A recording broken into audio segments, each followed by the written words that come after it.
Hello besties, welcome back to our channel Kittu the chatter works. ఇక్కడొచ్చి నా kitchen మొత్తం నేను డీప్ క్లీనింగ్ చేద్దాం అనుకుంటున్నాను. సో నేను డీప్ క్లీనింగ్ ఎలా చేస్తాను, నేను ఎలా అరేంజ్ చేసుకుంటాను కిచెన్ని అని చెప్పి నేను మీతో కొంచెం చిన్నగా షేర్ చేసుకుంటాను. ఇందులో ఏమన్నా మీకు యూస్ఫుల్ అయ్యే టిప్స్ ఏమన్నా ఉంటాయేమో. సో వీడియో మటుకి స్కిప్ చేయకుండా ఎండ్ వరకు చూడడానికి ట్రై చేయండి. ఎప్పుడైనా మనం ప్లాస్టిక్ కానీ అండ్ స్టీల్ ఐటమ్స్ వాష్ చేస్తాం కదా, వాష్ చేసిన వెంటనే కూడా ఆరబెట్టేటప్పుడు ఒక పొడి క్లాత్ తీసుకుని వాటిని గట్టిగా తుడిస్తే కనుక వాటి మీద ఉన్న మరకలు కానీ ఆ వాటర్ డ్రాప్స్ ఉంటాయి కదా, అవేమీ ఆ మచ్చల కింద పడవండి. సో ఒకసారి పొడి క్లాత్తో మనం వాష్ చేసుకున్న బౌల్స్ని ఒకసారి క్లీన్ చేసుకున్న వాటికి కొంచెం నీట్గా ఉంటుంది. అండ్ నెక్స్ట్ వచ్చిందని ఫస్ట్ నేను షెల్ఫ్స్ ఉంటాయి కదండి కిచెన్లో, ఆ షెల్ఫ్స్ అన్నీ ఏం చేస్తానంటే వెనిగర్ అండ్ బేకింగ్ సోడా రెండు వేసి కొంచెం డిప్ చేసి దాంతో ఫస్ట్ మనకి స్క్రబ్ ఉంటుంది కదా, సో స్క్రబ్తో మొత్తం ఆ షెల్ఫ్ అంతా కూడా క్లీన్ చేస్తున్నాను.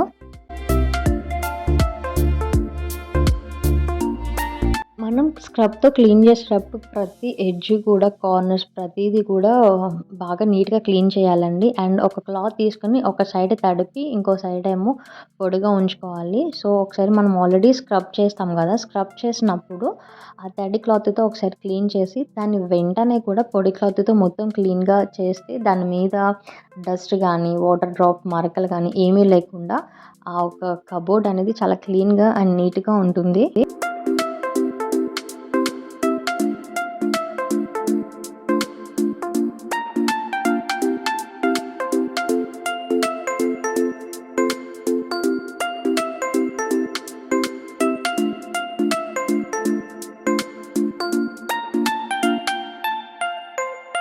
ఇదొచ్చి మైక్రోఫైబర్ డస్టర్ అండి. దీనికి కింద స్టిక్లా వస్తుందన్నమాట. నేను ఏం చేస్తాను అంటే క్లీన్ చేసుకునేటప్పుడు ఆ పైన ఒక ఫైబర్ క్లాత్ ఉంటుంది కదా, సో దాన్ని అయితే తీసేసి మొత్తం ఇలా క్లీన్ చేస్తున్నా దీంతో. ఇక్కడ ఈ టైల్స్‌లో చూసారా ఎంత పట్టేసిందో, అదంతా ఏంటి అంటే నేను వంట చేస్తున్నప్పుడు ఆ పొగ అది వెళ్తుంది కదా, సో ఆ పొగ అంతా ఆ టైల్స్‌కి పట్టేసిందన్నమాట. మొత్తం బాగా జిడ్డు మరకల్లా అయిపోయింది. నేను ఇంటికి వెళ్తా కదా అని చెప్పి నేను అప్పుడు క్లీన్ చేయలేదు.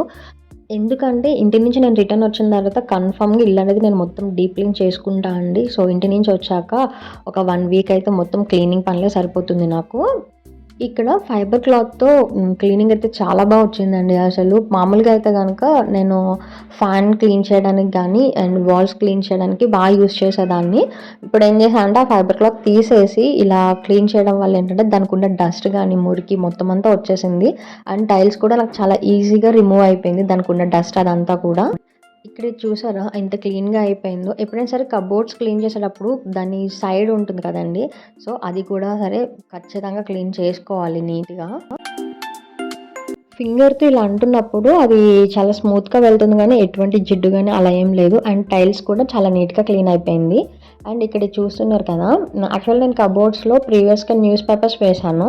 లాస్ట్ టైం ఇంటి దగ్గర నుంచి వచ్చేటప్పుడు నేను ఇలా లైనర్స్‌లా పెద్ద షీట్ ఉందండి, మొత్తం రౌండ్ రోల్ ఉందన్నమాట. అది తెచ్చుకొని ఇలా కట్ చేసి దాని లెంత్ ఎంతుంది, విడ్త్ ఎంతుందో చెక్ చేసుకొని ఒకసారి, సో దాని ప్రకారం నేను కట్ చేసుకొని వేశాను. అండ్ నాకైతే చాలా ఈజీగా ఉంది. ఎప్పుడైనా క్లీన్ చేసుకోవాలన్నా కూడా ఇది ఈజీగా ఒకసారి క్లీన్ చేసుకొని మళ్ళీ వాష్ చేసుకొని వేసేసుకోవచ్చు కదా. ఇవి యాక్చువల్‌గా నేను కిచెన్ ర్యాక్స్ ఉంటాయి కదండీ, ఇదిగో ఇక్కడ ఇలా ఈ ర్యాక్స్‌లో నేను ఇవే యూజ్ చేశాను. కిచెన్ ర్యాక్స్ క్లీన్ చేసినప్పుడు కూడా ఆ లైనర్ అనేది తీసి క్లీన్ చేసుకొని మళ్ళీ నేను వేసేసేదాన్ని. బట్ ఇప్పుడు కూడా నేను కబోర్డ్స్ అన్నిటికి ఇవే వేశానండి. ఇక్కడ కిచెన్‌లో ర్యాక్స్ ఉంటాయి కదండీ స్టీల్‌వి, సో ఇవన్నీ కూడా తీసుకోవడానికి వచ్చేస్తూ ఉంటాయి కదా, సో ఇవన్నీ తీసి నేను మళ్ళీ వీటిని ఒకసారి క్లీన్ చేసి మళ్ళీ అరేంజ్ చేసుకుంటూ ఉంటాను. క్లీన్ చేసుకోవడం వల్ల ఏంటంటే అవి దుమ్ము గానీ, డస్ట్ ఏమన్నా ఉన్నా సరే క్లీన్‌గా ఉంటుంది కదా.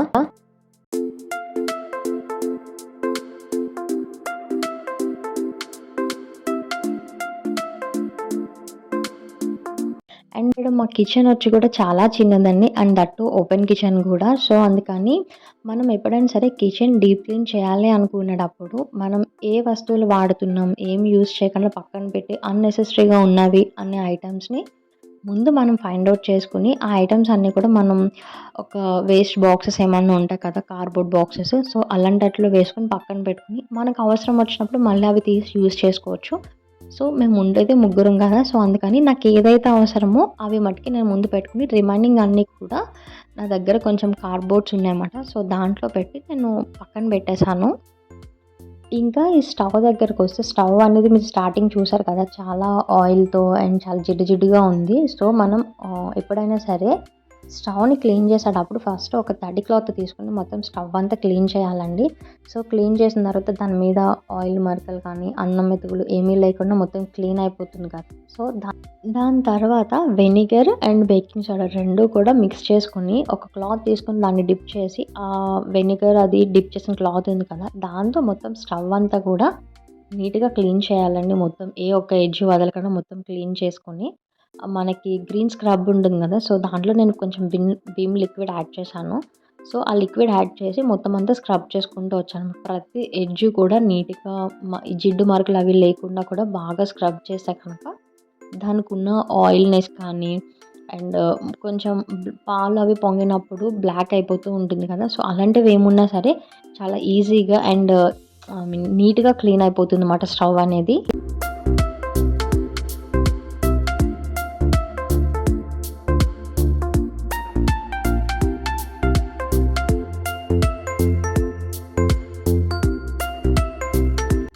స్టవ్ మనం ఫ్రంట్ క్లీన్ చేస్తాం కదండీ! సో, దాని తర్వాత కింద కూడా మనం చిన్న నైఫ్‌తో కానీ అండ్ స్క్రబ్‌తో కానీ అక్కడ పక్కనున్న ఎడ్జెస్ అన్నీ కూడా ఒకసారి మనం రబ్ చేస్తే గనక పాలు పొంగినప్పుడు కానీ, అన్నం పొంగినప్పుడు ఆ వాటర్ అంతా కూడా ఆ రాడ్స్‌కి అనేది పట్టేసి ఉంటుందన్నమాట. సో, ఇక్కడ చూసారు కదా! ఇవంతా కూడా పాలు పొంగినప్పుడు అండ్ అన్నం పొంగినప్పుడు బ్లాక్ అయిపోయిందన్నమాట. సో, కింద కూడా మనం ఒకసారి క్లీన్ చేసుకుంటే మటికి స్టవ్ అనేది చాలా నీట్‌గా ఉంటుంది. అండ్ నాకు స్టవ్ క్లీన్ చేసినప్పుడు ఇది మట్టికి అస్సలు మర్చిపోనండి. ఎందుకంటే మా అమ్మ నన్ను ఒకసారి స్టవ్ కడగమని చెప్పింది. నన్ను స్టవ్ కడగమని చెప్తే నేను పైన స్టవ్ కడిగేసాను. ఎళ్ళిపోవాలి ఈలోపు ఆటలున్నాయి కదా బయట. సో, ఆడుకోవడానికి ఎళ్ళిపోవాలి.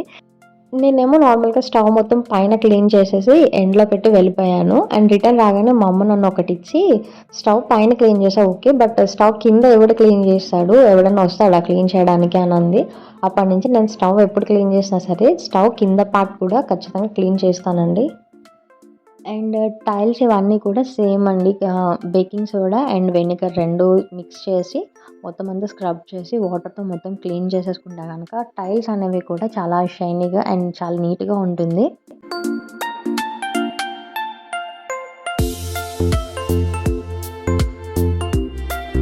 కిచెన్ మొత్తం క్లీన్ చేసిన తర్వాత ఇలాగ ఒక పొడి క్లాత్‌తో మొత్తం ఆ టైల్ అంతా కూడా ఒకసారి నీట్‌గా క్లీన్ చేస్తానండి. తర్వాత ఇలా చిన్నగా ముగ్గు వేసుకుంటూ ఉంటాను. కిచెన్‌ని ఎప్పుడు క్లీన్ చేసుకున్నా సరే ఇలా చిన్నగా ముగ్గయితే వేసుకోవాలండి. ఇక్కడ మీరు యెల్లో కలర్ చూస్తున్నారు కదండీ! ఇది యాక్చువల్‌గా సైడ్ చిన్న వీడియో క్లిప్ యాడ్ చేశాను. అదొచ్చి వైట్ థర్మాకోల్ మాట. దానికి నేను యెల్లో కలర్ పెయింట్ వేశాను.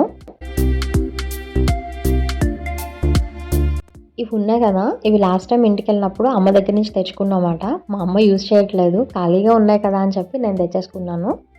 అండ్ అవన్నీ కూడా మొత్తం ఒకసారి క్లీన్ చేసేసానండి. క్లీన్ చేసి మళ్ళీ వాటిని ఫిల్ చేశాను. ఇవొచ్చి యాక్చువల్‌గా అవి పచ్చడి జాడీలనుకుంటా నాకు తెలిసి. బట్ నేనైతే ఒకటి ఉప్పుకి, ఒకటి కారానికి వేశాను.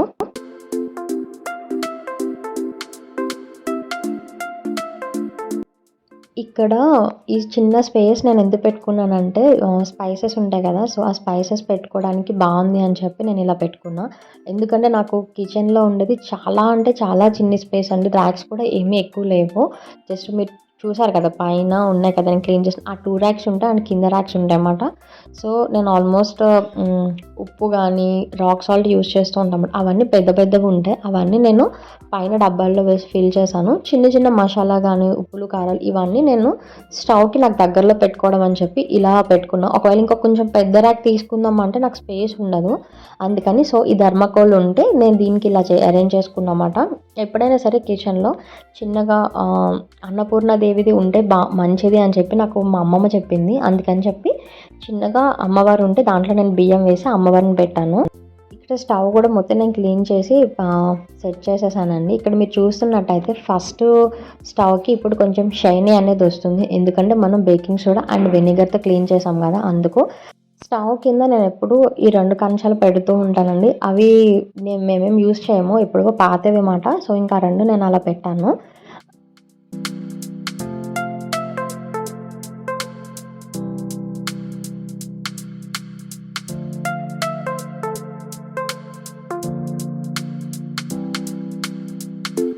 ఇక్కడ నేను ఏం చేశానంటే మనం లైటర్ ఉంటుంది కదా! లైటర్ కొనేటప్పుడు ఆ లైటర్‌కి ఇది వస్తుందండి కింద. సో, ఆ స్టిక్‌ని నేను డబుల్ టేప్ యాడ్ చేసి ఇలా నాకు స్టవ్‌కి పక్కన కొంచెం హ్యాండిల్‌గా తీసుకోవడానికి, పెట్టుకోవడానికి ఈజీగా ఉంటుందని ఇక్కడ ఇలా నేను సెట్ చేసుకున్నాను. నా కిచెన్ ఫైనల్ లుక్ అయితే ఇదండి. అండ్ నేనంతా చేసుకునేసరికి కిచెన్ ఇదంతా సెట్ చేసుకునేసరికి నాకు లేట్ నైట్ అయిపోయింది. అందుకని చెప్పి కొంచెం చీకటిగానే ఉంది. ఎందుకంటే డోర్స్ అన్ని క్లోజ్ చేశా కదా! సో, వెంటిలేషన్ అయితే ఏమీ లేదు.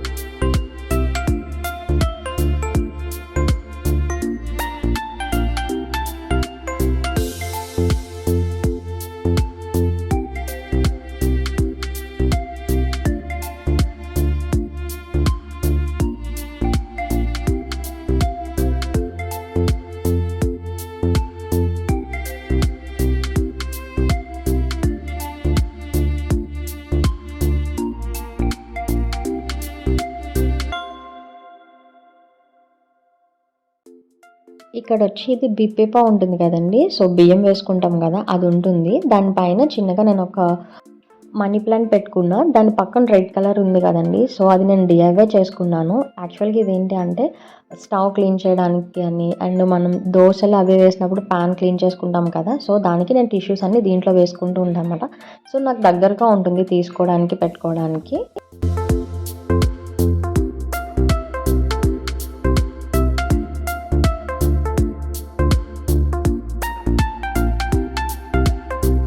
ఫైనల్‌గా నా కిచెన్ అయితే నేను ఇలా రెడీ చేసుకున్నానండి. మీలో ఎవరికైనా సరే ఇది నచ్చితే తప్పకుండా నాతో కామెంట్ సెక్షన్‌లో కామెంట్ చేసి అండ్ దట్ టూ ఒక లైక్ అండ్ సబ్స్క్రైబ్ చేసుకోవడం అస్సలు మర్చిపోవద్దు. Thanks for watching and bye bye.